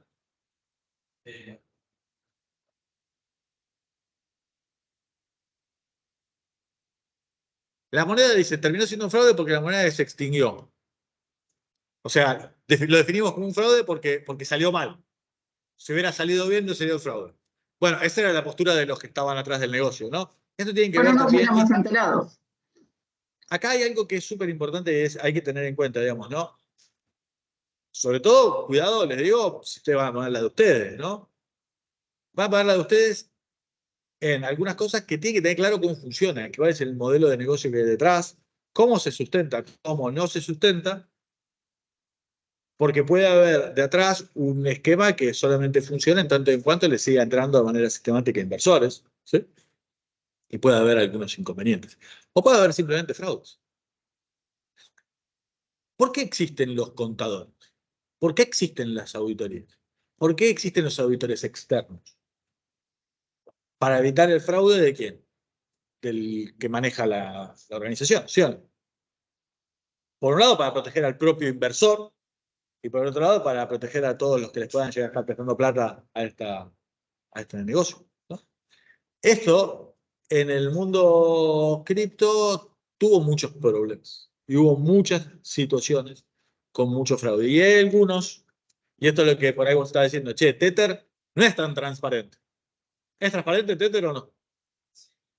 Ahora es bastante transparente, tienen bastantes esquemas de auditorías y demás, pero claramente ellos apostaron a crecer y una vez que se instalaron y funcionaron, en realidad no era todo tan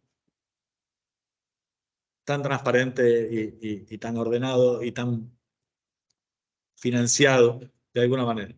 Lo mismo le pasó con USDC, ¿no? Tuvieron algunos problemas algunos de los emprendimientos en todo el mundo cripto y en todo el mundo tecnológico, no solamente en el cripto, en todo el mundo startups.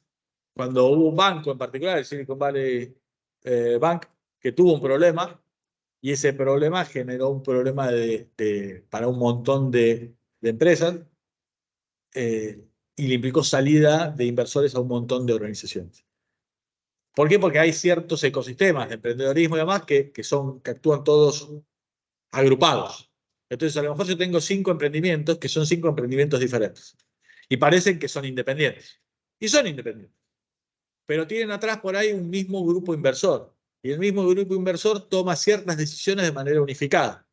Por ejemplo, de tratar de garantizarte el manejo financiero de cierta cantidad de guita de cierta forma. ¿Sí? Entonces esas que son independientes por ahí dejan de ser tan independientes y empiezan a tener cierta correlación. Hay ahí algunos problemas. Che, y antes de evolucionar, Ether también es algo diferente. Ya vimos recién Tether, que es una stablecoin que funciona como esta que está acá, como un 1 a 1 contra el dólar y demás.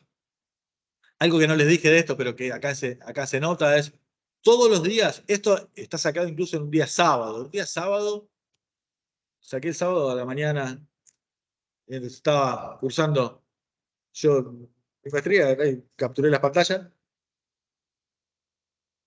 20% del valor total de la cantidad de Tether que hay dando vueltas se transaccionaron en el último día.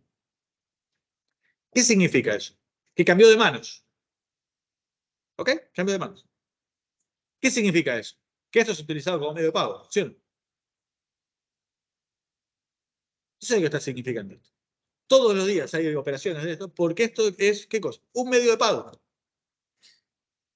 Transa todos los días. Hay gente que guarda Tether y que tiene guardado, pero se usa muchísimo, muchísimo como medio de pago. Si alguno de ustedes tiene guardado algo de esto, lo tiene guardado, pero hay un montón que simplemente lo usan para transaccionar. Para transaccionar, haciendo el cross-border, haciendo un montón de cosas que funcionan y funcionan muy bien. Y donde funciona claramente son dólares, que valen a dólares. No tengo que andar pensando demasiado. Y son generalmente aceptados. Bastante. ¿Cuánto? Y movió esto, ¿no? 13.000 millones de dólares entre el viernes a la tarde y el sábado a la mañana. ¿O no? ¿Sí? Una velocidad de circulación bastante importante.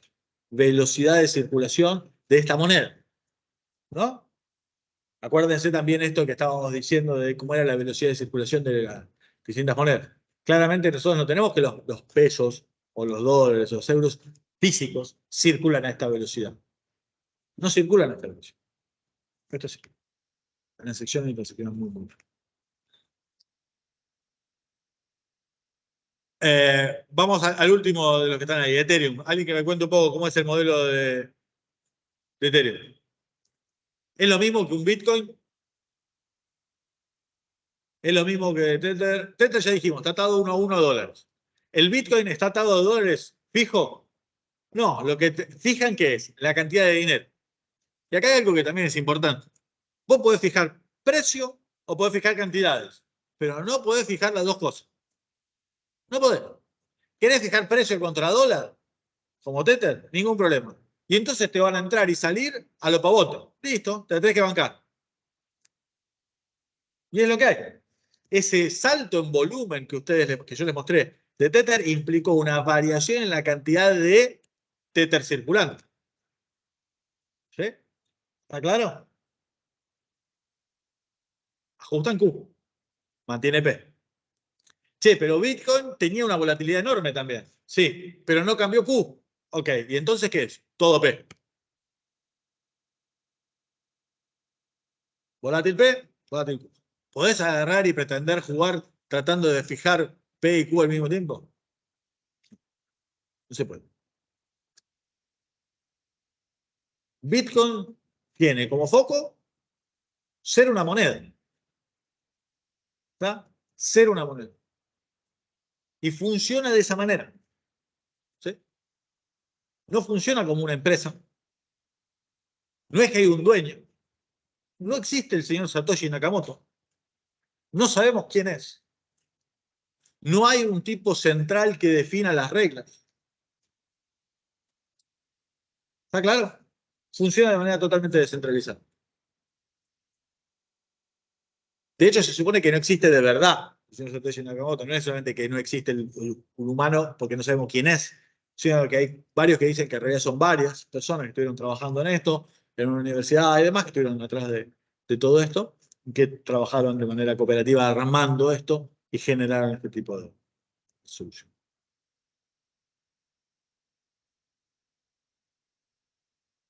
Tether, en cambio, funciona como una empresa. ¿Sí? Es otra cosa. Ethereum, ¿qué es? Alguien que me cuente. Son las redes más importantes que hay, con mucha movida, un montón de cosas. Yo creo que hay mucho upside ahí, de negocio real. ¿Alguien que sepa qué es? Por lo que entiendo es de las que digamos, su cadena de bloques está armada para facilitar contratos inteligentes. Entre otras cosas, permite justamente, por ejemplo, smart contracts, contratos inteligentes. ¿Qué es un contrato inteligente? Un contrato que se autoejecuta dadas ciertas condiciones. ¿Sí? Nosotros agarramos y pactamos algo, y si se cumple A, entonces B, y lo predeterminamos y establecemos las reglas, y de esa manera nos da más certeza a las partes, y lo podemos programar y hacer funcionar. ¿Sí? Fíjate que acá ya no es el Bitcoin, lo que no tenemos es el registro de quién es el que tiene el Bitcoin, y está registrado, y lo único que tiene registrado son transacciones. Es un gran libro mayor. ¿Está? Tenés un montón de cuentas, la billetera mía, la otra billetera, la otra billetera, la otra billetera. Son un conjunto de billeteras conectadas y las transacciones. ¿Está? Acá, lo que nos está diciendo Lucía es otra cosa. Dice, che, de alguna manera alguien programó algo donde puso ciertas reglas y donde si pasa A, entonces B, y se puede ejecutar. ¿Sí? Entonces, ¿qué es lo que hacen en la red de Ethereum? La lógica es la misma que habíamos hablado hace un rato. Che, vamos a armar esta economía descentralizada y todos los que estén trabajando, originalmente minando, después vamos a hablar un poco de eso, ¿no? Pero en la versión de Ethereum inicial, el modelo de negocio era igual. Todos los que minaban Ether hacían de la misma manera que replicaban ciertas cosas, ¿no? Ahora, en este replicar, no solamente estabas replicando una parte transaccional, sino que también replicabas, entre comillas, podías replicar otras cosas. Por ejemplo, un programa. Y cuando vos replicás un programa, lo que tratás de garantizar es que este programa esté en distintos lados, garantizado de que esté y que sea inimputable el programa. Y que no me lo pueda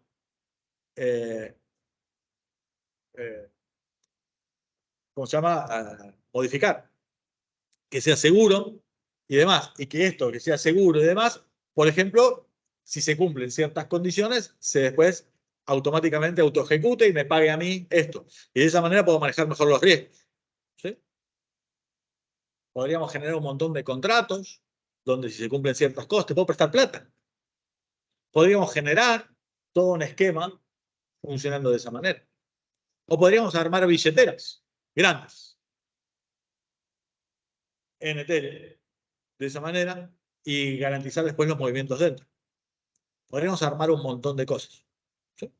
Esta es la lógica. Ahora, tiene una lógica diferente en su creación. Acá existe Satoshi Nakamoto de Ethereum. ¿Cómo se llama? ¿Cómo se llama? Vitalik, ¿no? Es un rockstar, así que ha estado por distintos lados. Y nada, pero existe y hay una tenencia accionaria que no es una tenencia accionaria, pero tiene guardado una cierta cantidad de él y la fundación de Ethereum, que funciona. Y hay un esquema de gobierno de esta red de Ethereum, un esquema donde la comunidad, pero donde hay ciertos actores que pesan más que otros, de alguna manera puede establecer ciertos cambios de reglas, ¿no? Y han cambiado algunas reglas, ¿no? ¿Alguien que me cuente un poco de eso? Cambiaron la lógica esta de la minería, ¿no? Entonces cambiaron el esquema del prueba de esfuerzo a garantizar las transacciones y demás.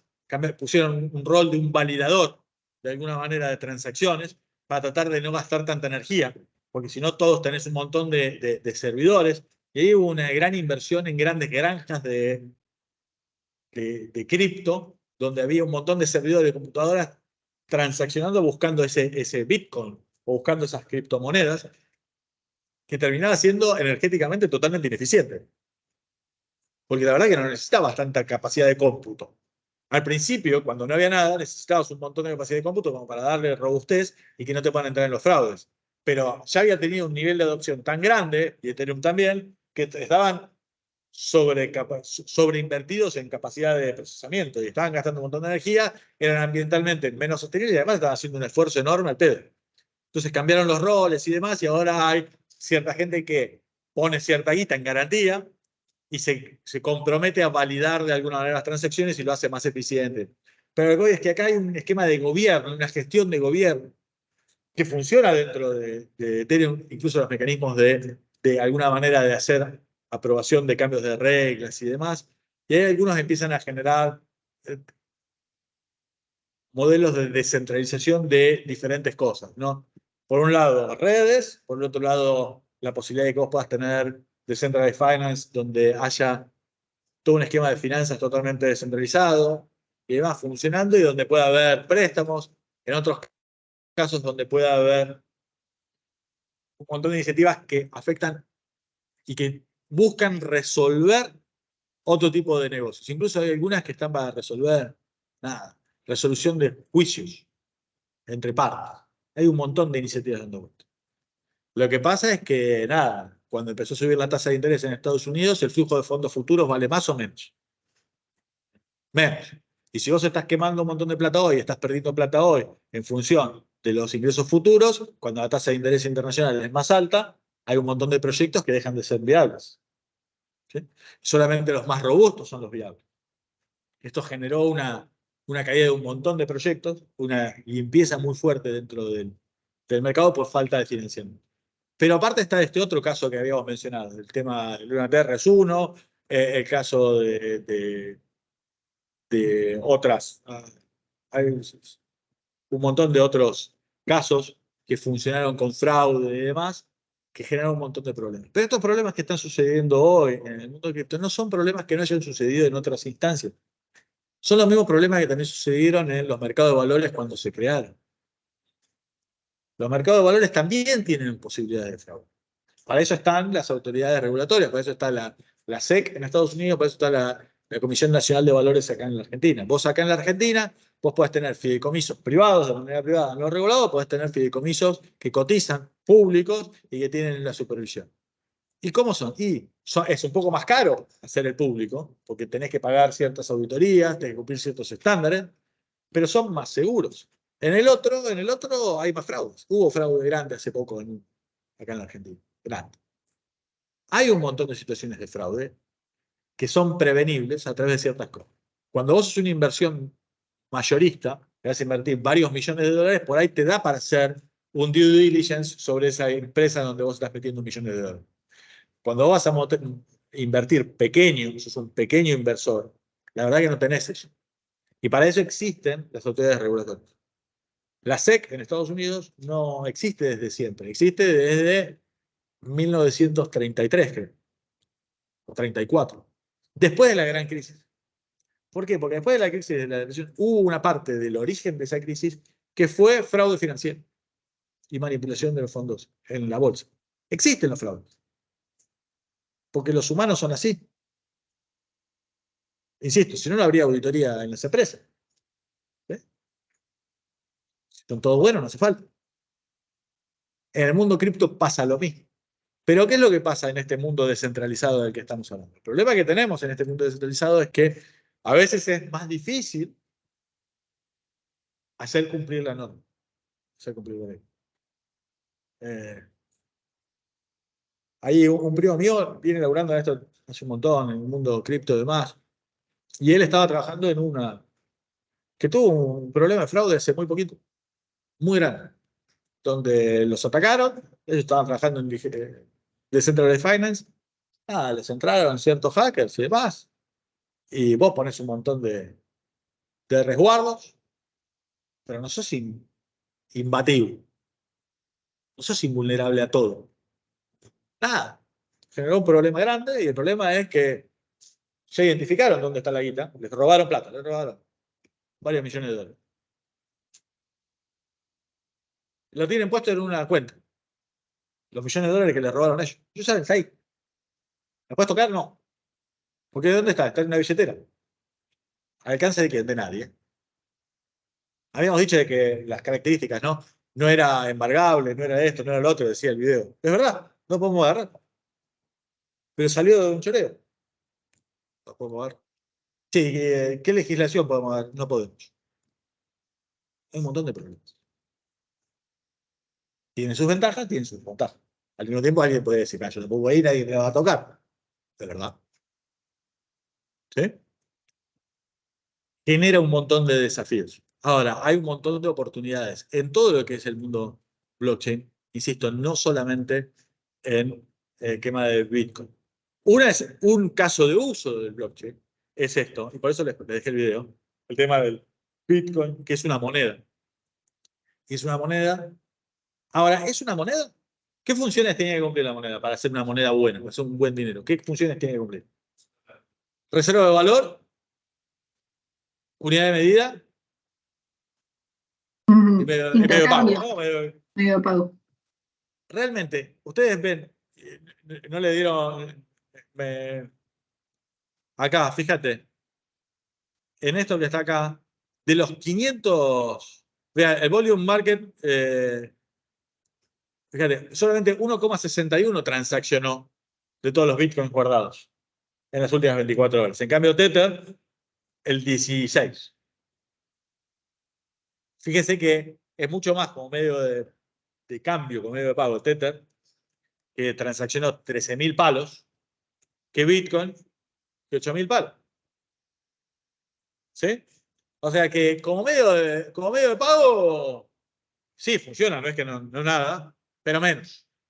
¿Sí? Como unidad de cuenta, algunos mirarán alguna cosa en Bitcoin, pero en general, no tanto. Seguimos pensando en las otras monedas. Pensamos mucho más en... Porque ¿qué es una stablecoin? Una stablecoin está en función del dólar, o está en función del euro. Pero después agarramos y decimos, che, ¿y el dólar es estable o no es estable? ¿Y cómo medimos si el dólar es estable? Medimos cómo varió su poder de compra a lo largo del tiempo. Y eso es la inflación. ¿Sí? Y si yo agarro y miro la inflación o la deflación en Bitcoin es enorme. ¿Sí? Porque tiene un poder de compra. En cambio, el dólar no cambió tanto. Como volatilidad es mucho menor. Entonces, eso es un quilombo, guardarte como reserva de valor realmente algo tan volátil, salvo que sea por demanda especulativa. ¿Sí? Pero si vos agarrás y lo querés para usarlo a lo mejor el verano, para irte de vacaciones, sí, a lo mejor te podés ir de vacaciones, a lo mejor no. ¿Sí? Es mucho más volátil. ¿Sí? Entonces tiene esas dificultades. Ahora, sin embargo, en algunas cosas sí tiene bastante el tema de actuar como reserva, como moneda. Y por eso cuando la SEC está hoy interviniendo en un montón de estos y los está, para evitar los fraudes, se está metiendo mucho en correr a todas las empresas que están detrás de esto. Por ejemplo, está fuerte contra Binance en este momento. Tratando de alguna manera, tratar de decir, che, mostrame los balances. Mostrame las cosas. Cumplí los mismos estándares que le pido a cualquier empresa que cotice en la bolsa. Porque la Binance, la cuota parte de Binance, que es esta, o la de cualquier cripto que se financie como esquema, en realidad lo que están emitiendo son acciones de este negocio. Eso es lo que están diciendo. Esto es como si fueran acciones de ese negocio. Entonces tendrías que cumplir las mismas condiciones que le estamos pidiendo. ¿Y cuáles son las condiciones? Y presentar los balances, informar quiénes son los principales accionistas, qué es lo que está pasando. Tiene que tener un mínimo de transparencia que no tienen. Hoy en el mundo cripto hay algunos que están trabajando diciendo, mirá, ese mínimo de transparencia nosotros lo queremos poder hacer por afuera de los gobiernos. No queremos estar al alcance de los gobiernos. Y hay algunos otros que dicen, bueno, trabajemos en un aspecto de regulación cripto que sea aceptable. Y esta es una discusión.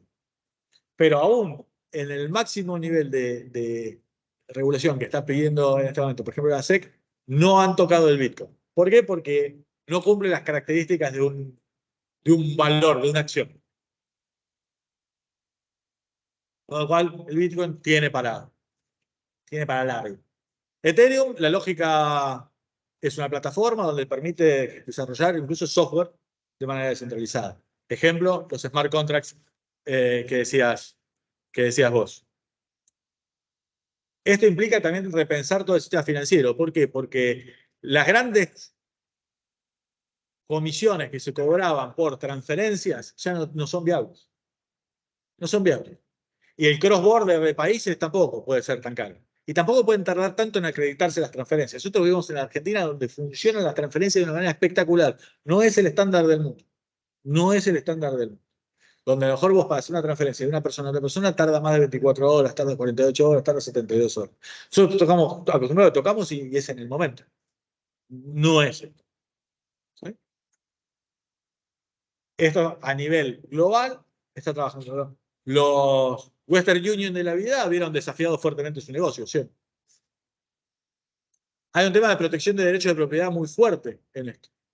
Hay una parte que es esto que yo les dije recién, ¿no? Vos tenés guardado la cuenta en esa billetera, no la que vos tengas en una billetera en Lemon o que vos tengas en Binance, porque eso tiene atrás uno centralizado. Atrás de eso hay alguien que te organiza el negocio. Pero si vos la tenés descentralizada, y la verdad que es muy difícil que alguien te pueda sacar la plata de ahí. No te la puede tocar. Hay una protección de derechos de propiedad fuerte. ¿Sí? Hay también en esto, también había algunas lógicas más que decía en el video del tema de derechos de propiedad. ¿A qué se refería? Lo de los cantantes y demás, estaba todo el tema de los NFTs atrás de esto. Los tokens no fungibles. ¿Sí? De alguna manera que vos generás un cierto activo digital y que garantizáramos de que este era único, era el tuyo, o si había 10 pedacitos y no más.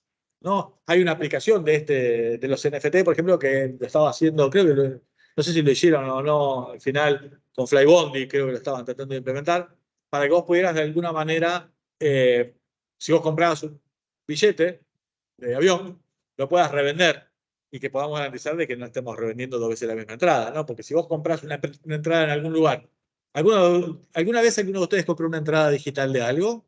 Para ir a algún recital a algún lugar, obvio. Y cuando vas te dan algo. Y la verdad que ese algo es copiable. Sí, ¿no? ¿Y qué pasa? Cuando llegas a la puerta, ¿qué tiene que hacer el que te controla? Se fija si lo usaron o no lo usaron. Y la verdad es que a lo mejor te puede pasar de que alguien te la duplique, ¿no? Y entramos en la discusión de me la chorearon, no me la chorearon, no, yo la compré de buena fe y tratás de explicar. Es un quilombo. Los NFTs tienden a buscar resolver de alguna manera esto. Ahora tienen un cierto costo, esa economía tiene un cierto costo. A medida que eso baja el costo, va a ser más fácil utilizar los NFTs como por ejemplo para entradas. ¿Sí? Y evitamos todo ese tener que generar un servidor para validar y demás, o tener que decirle a, no sé, vino otro y ya se sentó en tu silla. ¿No? Hay un tema. Sharing Economy, esto, alguien que recuerde, ¿qué decía ahí con Sharing Economy?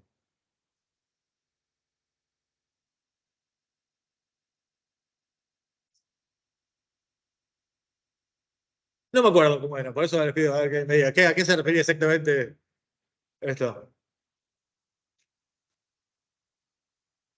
Sharing Economy en general muchas veces hablábamos de los Airbnb de la vida. ¿Sí? Ahora, acá en la aplicación con cripto me pierdo, no me acuerdo. Si alguien me lo recuerda, de los que estuvieron viendo el video, no lo volví a mirar en las últimas horas, con lo cual ya no me acuerdo. Pero hay usos para eso. De nuevo, ¿no? Esto decíamos, Sharing Economy, hay muchos de los Airbnb, hay muchos modelos de negocio de esto que es importante. Los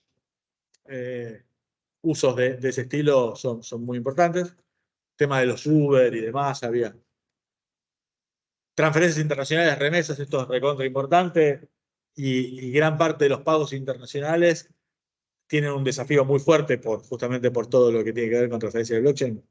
Justamente por esto, si estás haciendo una transferencia muy grande y esto te genera un costo, lo vas a eludir. la huella digital y su protección, estaba el tema con el tema de la música, ¿no? Garantizar quién era el propietario y demás. Acá va también toda la parte de NFTs y demás, y los pagos. Y los pagos por derecho de propiedad, estilo Spotify y demás, tratar de generar de alguna manera que si algo se utiliza, vos puedas agarrar y generar de alguna manera ya predefinida una regla de negocio que haga que una parte vaya para un lado o vaya para el otro. Ahora, la verdad, que funcionen, y todo esto, hay todavía un montón de cosas que están verdes. El potencial está, ahí veremos, en la práctica lo verán ustedes un poco qué es lo que pasa en la realidad en los próximos años. Hay un montón de estas cosas que están impactando en las empresas, se están implementando de una manera u otra, y esta lógica es importante entenderla. Y ahora se está discutiendo también el tema de usar con una lógica similar a la de Bitcoin y demás, pero de manera centralizada, dinero emitido por los bancos centrales, ¿sí? Y hay una disputa, ¿no? Una disputa que es entre los gobiernos y las emisiones descentralizadas de monedas. Puede llegar a ser esta. ¿Qué es lo que estaba en el video de discusión de Hayek de la clase pasada? ¿Por qué? Porque nadie quiere renunciar a qué cosa. A este señoriaje. ¿Sí? Evidentemente, el señor Satoshi Nakamoto generó ahí un valor por, ¿cuánto habíamos dicho? 500.000 millones de dólares. Que está valorizado ese valor porque la gente lo acepta ese valor y le da cierto valor, ¿no? ¿Cuánto vale un kilo de helado? Lo que la gente esté dispuesta a pagar por un kilo de helado. Y en función de eso, vemos si nos da para bancar los costos de esto. Bueno, el funcionamiento del producto de la tecnología Bitcoin, el precio que se paga para que funcione, ¿cuál es? Estas emisiones cada vez más chiquitas de Bitcoins adicionales. Y se recontrapagan. Es decir, el circo está para seguir funcionando. Y generó 500.000 millones de dólares. Esos 500.000 millones de dólares es valor que alguien no tenía. ¿No? O sea, lo que dicen otros es, che, lo podría haber emitido yo esa plata. Ese señoriaje que me estoy perdiendo. Vamos a entrar en eso. Los bancos centrales están perdiendo esa posibilidad. Y va a haber una disputa.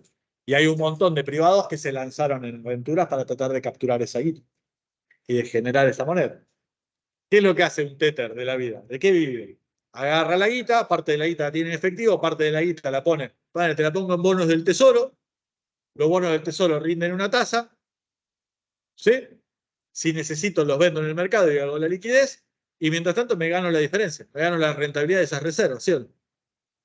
Si yo te tengo que garantizar 1 a 1 nada más. Yo te garantizo 1 a 1 y todos los intereses son míos. Mi revenue por todo el servicio de tener los Tether dando vueltas. ¿Y para qué sirven los Tether? Para que puedas transaccionar por todo el mundo, en mi red. ¿Está? ¿Con qué financio el chiste? Con esa rentabilidad. ¿Entienden? Los de Ethereum, ¿con qué lo bancan? Con la emisión de Ethereum adicionales. ¿Sí? ¿Está? Cada uno tiene un modelo de negocio. Nosotros tenemos que entender el modelo de negocio, ver si ese modelo de negocio es sustentable o no es sustentable, ver si nos sirve o no nos sirve. Si nos sirve, podemos agarrar e invertir un poco en eso. ¿Sí? Acá, últimas 2 cosas. Sí, escuchen, ahí. Lo de blockchain lo entendieron. Lo de Satoshi Nakamoto. Esto que está acá. Que están acá. Vamos a ver esto. Teniendo como referencia los fondos que tengas depositados hoy en el banco, ¿cuántos tienen en efectivo? Hoy ustedes tienen esto, si lo quieren saber. Tienen más o menos 27 en efectivo por cada 100 que tienen en el banco. Eso es en promedio de lo que dicen ustedes. Teniendo como referencia lo que tienen, ¿cuánto tienen en bonos, en invertido? ¿Sí? Solamente 15 de ustedes tienen guita, entre comillas, invertida en bonos, con un promedio de 126. Es decir, que tienen más plata invertida que depositada y tienen más depositada que en efectivo. ¿Okay? Solamente 13 de ustedes tienen en cripto. 13 de los 32 que habían contestado cuando hicimos esto. Lo estaba haciendo Flor recién terminando de usarlo. Promedio de 71. O sea, tienen una cierta guita. Invertís, como dije, 9 dicen que invierten. ¿Por qué invierten? Lo plantean como necesidad de diversificar ingresos. Algunos ponen fines especulativos, recomendación de algunos, ¿no? ¿Qué finalidad le das? Compra de criptomonedas para inversión a largo plazo. Nadie la está usando como medio de pago. ¿Qué criptomonedas tienen? Tienen un poco de Bitcoin, tienen un poco de Ether, un poco de Tether, otras stablecoins, las rojas. Estas son las stablecoins que tienen, la verde y la roja. Esto es lo que tienen. Y otras que después ahí alguien me dirá en qué otra cosa tienen guardadita. Acá los desafíos que pueden llegar a estar pidiendo, todos los vamos a dejar como para que ustedes lo miren. Hay un tema de presión sobre el mercado financiero, fuertemente. Hay una presión del mercado financiero producto de las cripto y hay otra de las fintechs, ¿no? Los mercados libres de la vida. Los mercados libres de la vida están presionando muy fuerte a los bancos. ¿Qué les vamos a dejar? Ventajas y desventajas. Les vamos a dejar ahí como para que miren. Y, ¿no? Oportunidad de crecimiento. Esto, ningún gobierno puede influir en ellas de algún modo, ¿no? Acá hay un punto de desconfianza de los gobiernos y demás que está detrás. Y el tema de la innovación tecnológica, ¿no? Hay un poco de todo, nosotros se los vamos a estar dejando. Vamos a esperar un poquito a que algunos de ustedes contesten un poco más sobre esto. Pero me parece que está bueno porque repasa qué cosa. Un montón de las características de lo que es mercado de dinero, cuáles son las características que tiene que tener el dinero, cuál es el tema de los mercados financieros, cómo funcionan los mercados financieros en general, los medios de pago, qué es lo que está atrás. Obviamente, yo digo, miren, todas las criptos sumadas valen menos que Apple. Apple vale más que todo eso. No, cuando yo les puse ahí al principio la evaluación de mercado, entonces nosotros decimos, che, ¿contra qué tengo que comparar Bitcoin? Y Bitcoin lo podría comparar contra otras monedas, porque de alguna manera, en algunos puntos es igual. Tether tiene también, pero la guita que tiene Tether duplica contra alguno de los montos de efectivo, y duplica contra alguno de los bonos, y duplica contra ese tipo de activos financieros, porque los tienen en el activo y en el pasivo, ¿no? No es lo mismo blockchain. No es lo mismo Bitcoin. Bitcoin no tiene un activo de un pasivo. ¿Ok? Entonces, y todos los otros, los Ethereum y demás, los están llevando como si fueran a ser evaluados como si fueran en realidad security, como si fueran acciones. Entonces, en realidad, ¿hasta qué punto es comparable con una moneda? ¿No? Tether, si está funcionando de esa manera, vendría a ser como que fuera un banco donde todos tenemos cuenta y podemos intercambiarnos guita entre nosotros. Bueno, hay que ver, hay que pensar. ¿Sí? ¿Está?